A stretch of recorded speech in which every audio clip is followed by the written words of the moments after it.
It's another challenging day in a tumultuous week for Venezuela, with an inflation rate at over 80,000% recently and migrants flocking into increasingly exasperated neighbouring countries.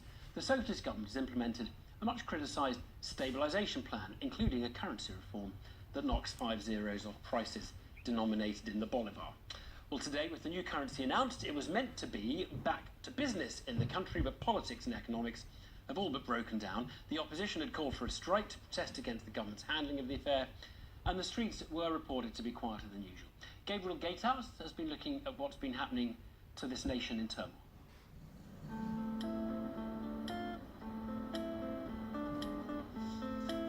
Venezuela awakes to a new economic reality. Ahora vamos a un proceso de recuperación en los próximos días, semanas y meses.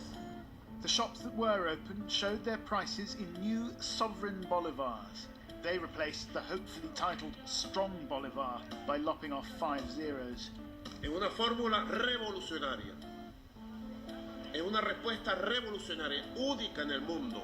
The new currency, if you can get hold of any, will be tied to a cryptocurrency, the petro, itself linked to the price of a barrel of Venezuelan oil. Amo profundamente a Venezuela y sé que el amor convertido en política se transforma en milagros. Un milagro económico va a vivir Venezuela. Gracias, pues, al trabajo.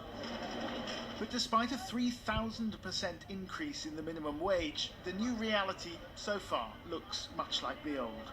Prices still high, but with added confusion.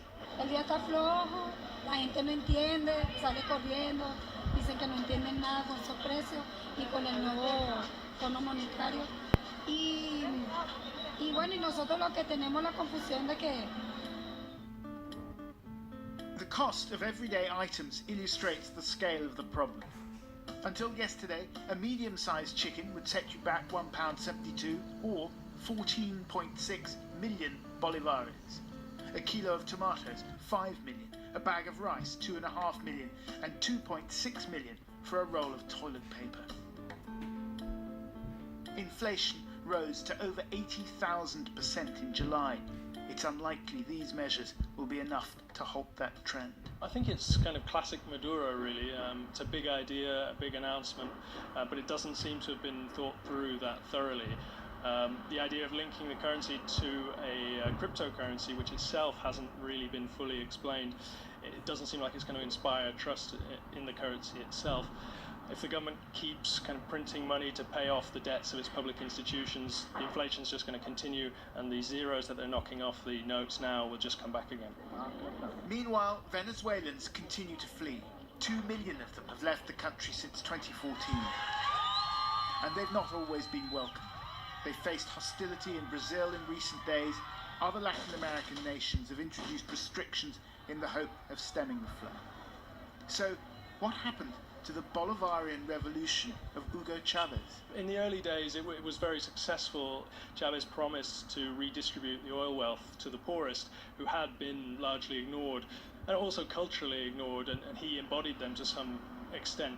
And poverty went down drastically, inequality was reduced, which is very rare in Latin America.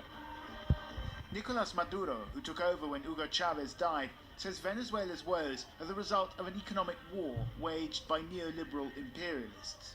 Both the US and the EU have imposed sanctions. They say the current crisis is the result of years of corruption and economic mismanagement. There are probably elements of truth to both those claims, but the real problem is oil. Venezuela has the largest proven reserves in the world. Oil accounts for more than 95% of its exports. In the boom times, those revenues paid for Chavez's social programs. After the sharp drop in the oil price in 2014, Venezuela was left with a gaping hole in its finances. To ride out the crisis, President Maduro has resorted to increasing authoritarianism. Protests have been put down, opposition leaders barred from standing in elections, leaving Venezuelans with few options to change the course of their country.